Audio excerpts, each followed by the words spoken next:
my TNA Hardcore Justice 2012 pay-per-view review. The pay-per-view just went off there a little while ago as far as my thoughts of this show from TNA.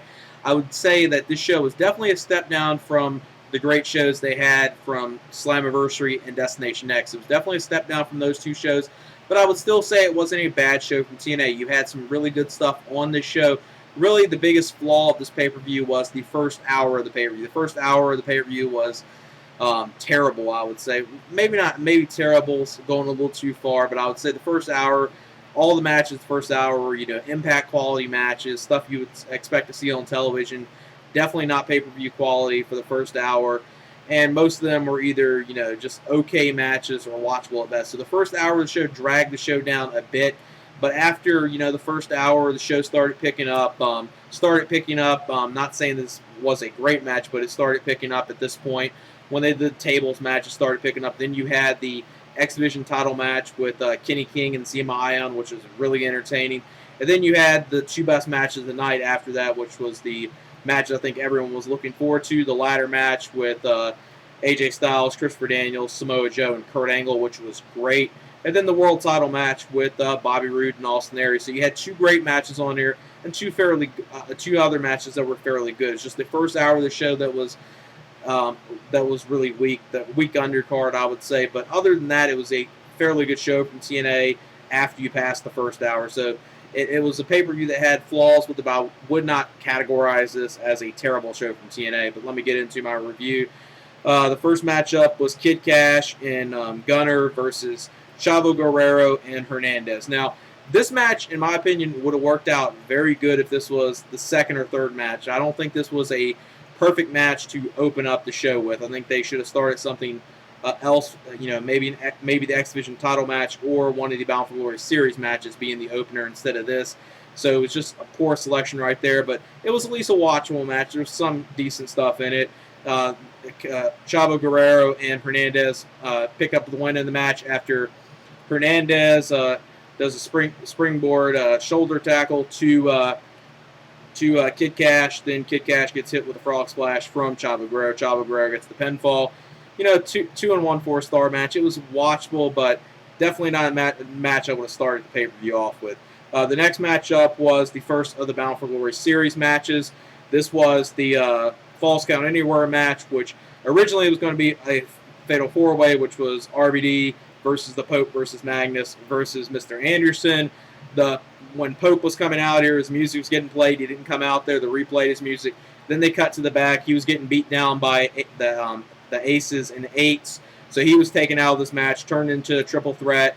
I would have preferred if they would have took someone out of this match, they would have took Magnus out, because I was really looking forward to seeing the Pope in here with RVD and Mr. Anderson, especially since RVD and Mr. Anderson do have really good chemistry with each other. The only problem with this match is I think it could have been given a little more time, and they didn't nearly do as much as I thought they would have done in a Falls Count Anywhere match. A fairly decent. RVD picks up the win in this match after hitting the Van Daminator to Gunner on the stage. Picks up the victory that way. About 2.5-star match. Not terrible match, but I was expecting a little more from it. Obviously, I guess the Pope not being involved in it kind of takes it down a little bit, but obviously they're doing the whole storyline with Aces and Eights, so they'll continue that, which they did something later on in the show as well. Next matchup was Kazarian versus Devon for the TV title. This match was actually a whole lot better than what I was expecting it to be.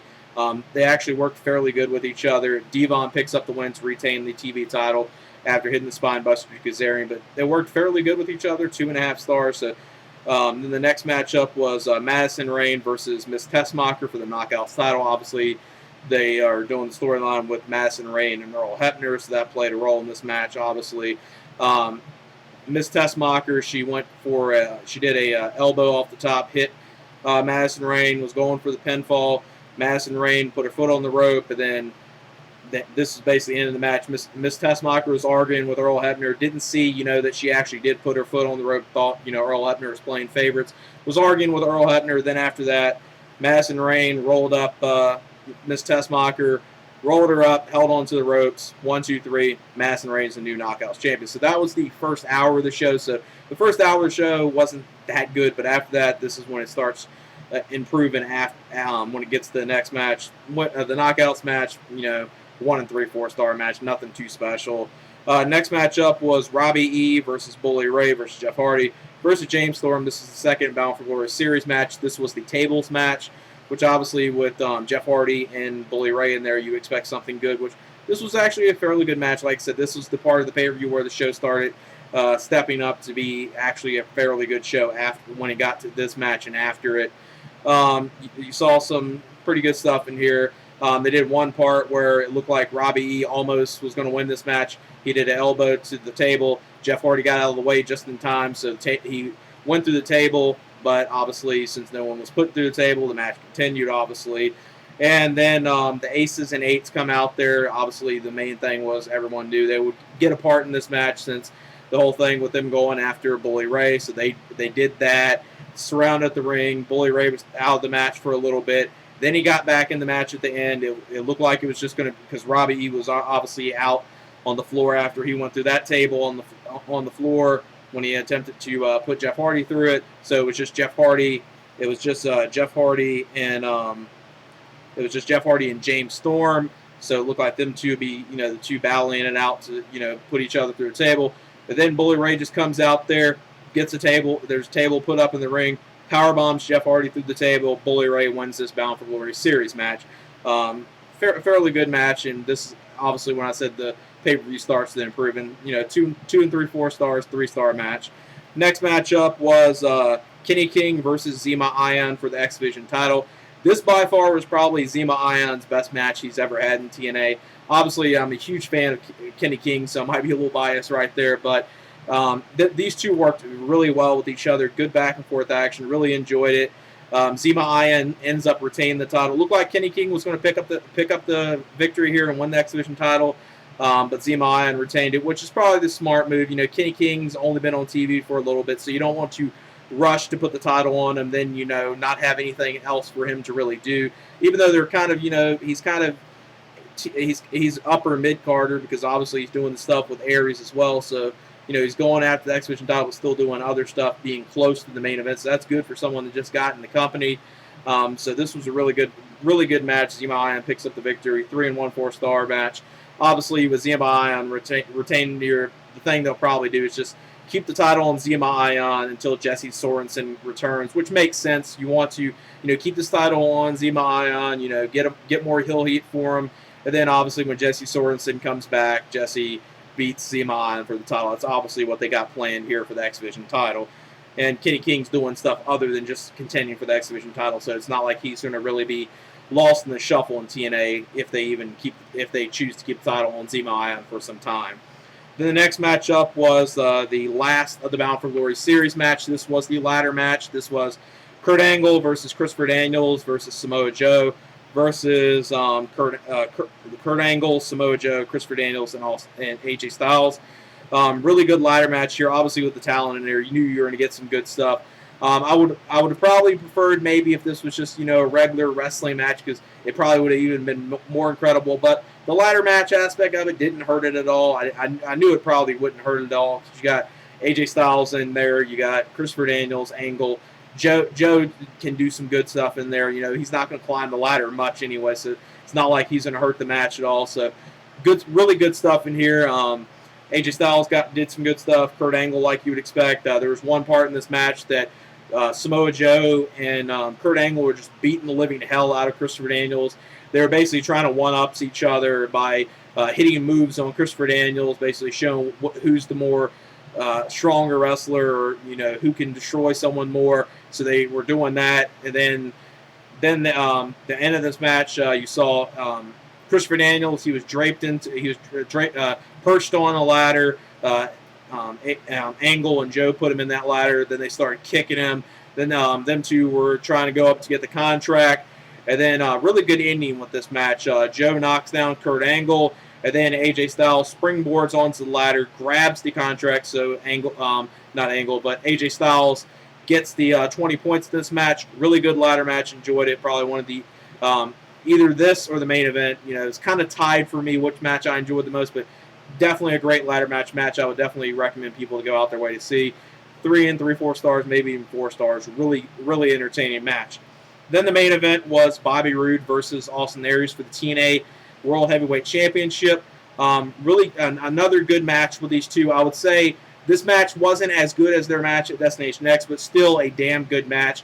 And obviously, with Destination X, the other thing that was added to that match was I don't think anyone expected a month ago Austin Aries winning the TNA title, and just that moment of him winning the title, made that match so great. But it was a great match nonetheless. This match was really good as well. The original ending of it kind of left a bad taste in my mouth, but thankfully they did not end it that way.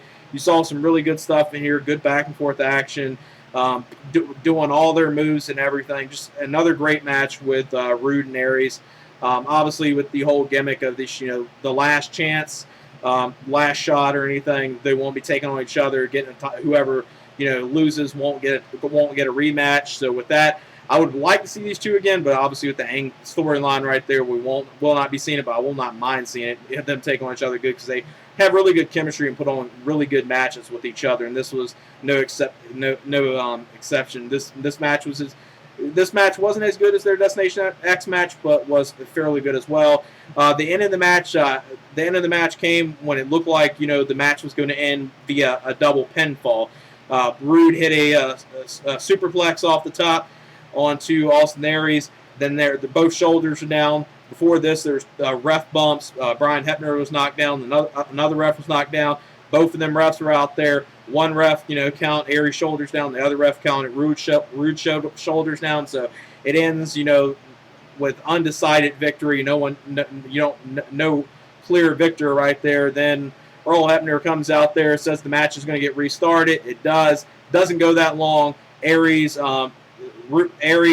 first does a dive through the ropes to Roode. Roode had the title belt, so he gets hit with the title belt, so he's pretty much knocked out. Looks like Roode's going to easily pick up the victory and regain the title, but Aries wins via a roll up. So Austin Aries is still the champion, which good move from TNA right there.